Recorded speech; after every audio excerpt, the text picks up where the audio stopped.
saya akan menjelaskan kasus Kimia Farma atau etika bisnis. Kimia Farma, perusahaan industri farmasi pertama di Indonesia yang didirikan oleh pemerintahan Hindia Belanda tahun 1817. Nama perusahaan ini pada awalnya adalah Nivy Chemilian Handelsrecht dan Co. Pada tahun 1958, pemerintah Republik Indonesia melakukan peleburan sejumlah perusahaan farmasi menjadi PNF atau Perusahaan Negara Farmasi, Bhinneka Kimia Farmasi. Kemudian pada tanggal 16 Agustus 1971, bentuk badan hukum PNF diubah menjadi perseroan terbatas, sehingga nama perusahaan berubah menjadi PT Kimia Farma atau Persero.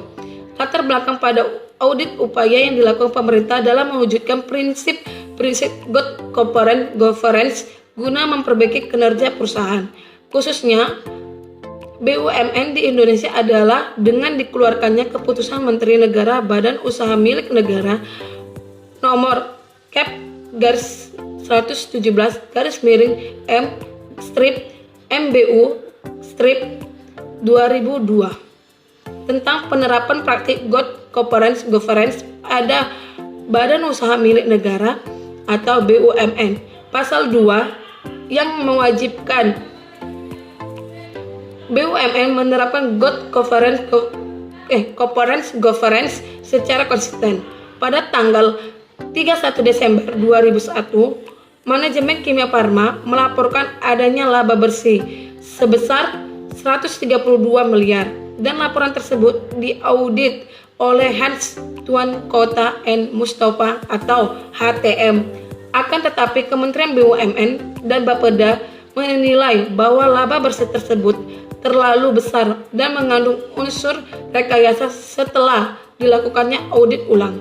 Pada tanggal 3 Oktober 2002, laporan keuangan Kimia Farma 2001 disajikan kembali restet karena telah ditemukan kesalahan yang membahas dari sisi accounting publik cukup mendasar.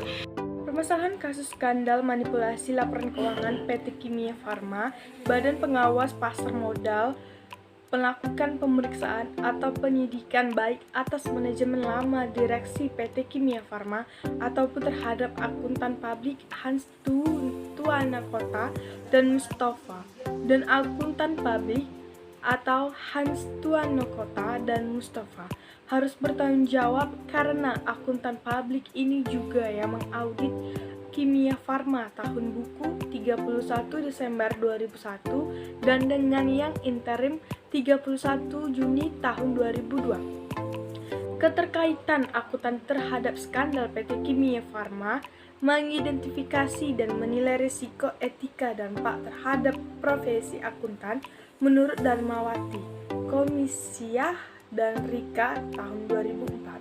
Corporate governance merupakan salah satu elemen kunci dalam meningkatkan efisien ekonomi yang meliputi serangkaian hubungan antara manajemen perusahaan, dewan komisaris, para pemegang saham, dan stakeholder lainnya. Corporate governance juga memberikan suatu struktur yang memfasilitasi penentuan sasaran-sasaran dari suatu perusahaan dan sebagai sarana untuk menentukan teknik monitoring kinerja. Sanksi dan denda kepada PT Kimia Farma sehubungan dengan temuan tersebut, maka sesuai dengan pasal 102 Undang-Undang Nomor 8 Tahun 1995 tentang pasar modal Jo, dikenakan sanksi administrasi berupa denda yaitu sebesar 500 juta rupiah. Mantan direksi PT Kimia Farma telah terbukti menjadi pelaku pelanggaran dalam kasus dengan dugaan penggelembungan atau markup laba bersih di laporan keuangan perusahaan milik negara untuk tahun buku 2001. Kantor Menteri BUMN meminta agar kantor akuntan itu menyatakan kembali restet hasil sesungguhnya dari laporan keuangan Kimia Farma tahun 2001. Kesalahan pencatatan laporan keuangan Kimia Farma tahun 2001, Badan Pengawas Pasar Modal Bapepam menilai kesalahan pencatatan dalam laporan keuangan PT Kimia Farma tahun buku 21 dapat dikategorikan sebagai tindak pidana di pasar modal. Kesalahan pencatatan itu terkait dengan adanya rekayasa keuangan dan menimbulkan pernyataan yang menyesatkan kepada pihak-pihak yang berkepentingan. Bukti-bukti tersebut antara lain adalah kesalahan pencatatan apakah dilakukan secara tidak sengaja atau memang sengaja diniatkan.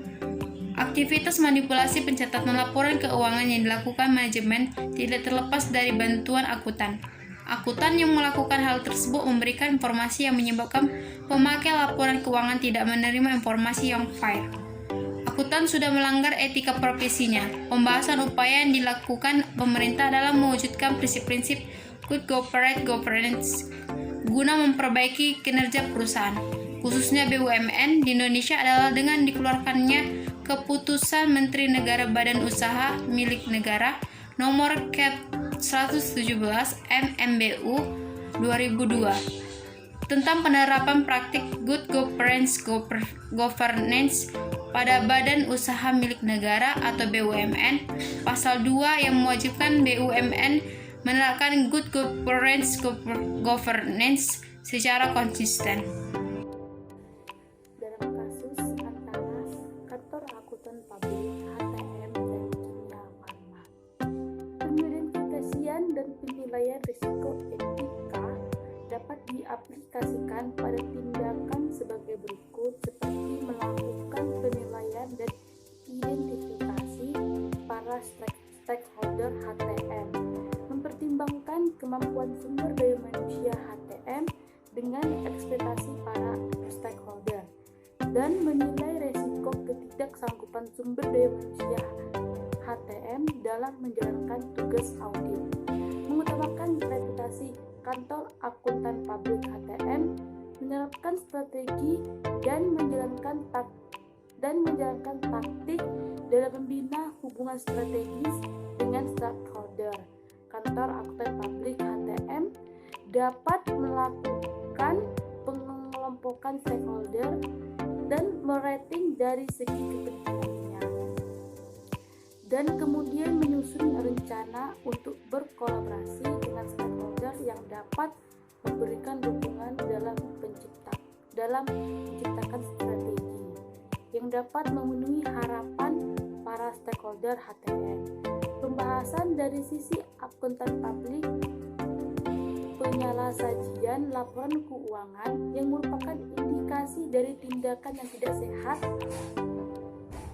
sehat yang dilakukan oleh manajemen PT Kimia Farma yang ternyata tidak terdeteksi oleh akuntan publik yang mengaudit laporan keuangan pada periode tersebut. Kesimpulan langkah pertama dan utama dalam menerapkan good corporate governance adalah adanya Dewan Komisaris yang berperan aktif, independen, dan konstruktif. Untuk itu dibutuhkan struktur, sistem, dan proses yang memadai agar hal tersebut dapat terwujud. Nah, setidaknya mencakup komposisi, kemampuan, dan pengalaman anggota dewan, serta bagaimana proses seleksi, peran, dan penilaian kinerja mereka. Agar sistematis dan kontinu, pelaksanaan GCG oleh perusahaan dapat dilakukan melalui 4 tindakan, yaitu penetapan visi, misi, dan corporate values, penyusunan corporate governance, struktur pembangunan corporate culture, dan penetapan sarana public disclosures. Baiklah, selanjutnya mengenai fungsi audit internal merupakan elemen penting dari sistem pengendalian internal perusahaan. Pedoman Good Corporate Governance menegaskan pentingnya keberadaan fungsi audit internal ini.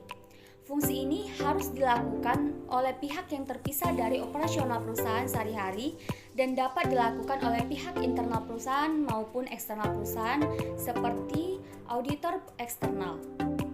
Pada akhirnya, Hal ini kembali kepada masing-masing individu auditor dalam melaksanakan jasa profesionalnya yang menuntut sikap independensi, objektivitas, integritas yang tinggi, serta kemampuan profesional dalam bidangnya. Apapun profesi yang ditekuni harus berdasarkan etika yang berlaku. Etika profesi ini memiliki tujuan seperti standar etika, menjelaskan dan menetapkan tanggung jawab kepada lembaga dan masyarakat umum, membantu para profesional dalam menentukan apa yang harus mereka perbuat dalam menghadapi profesi mereka. Dan juga standar etika bertujuan untuk menjaga reputasi atau nama profesional dan untuk menjaga kelakuan dan integritas para tenaga profesi.